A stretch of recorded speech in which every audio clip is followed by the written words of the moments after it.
औज़ुबिल्लाहि मिनश्शैतानिर्रजीम बिस्मिल्लाहिर्रहमानिर्रहीम अस्सलामु अलैकुम रहमतुल्लाहि बरकातुहू रब्बी यस्सिर वला तुअस्सिर व तम्मिम बिल खैर।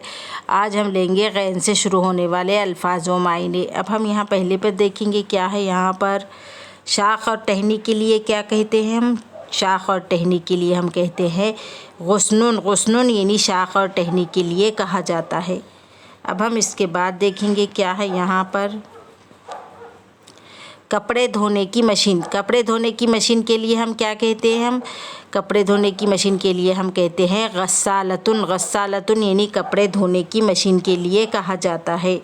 अब हम इसके बाद देखेंगे क्या है। यहाँ पर गुराबुन। गुराबुन यानी कव्वे के लिए कहते हैं, कव्वे को गुराबुन कहते हैं। अब हम इसके बाद देखेंगे क्या है।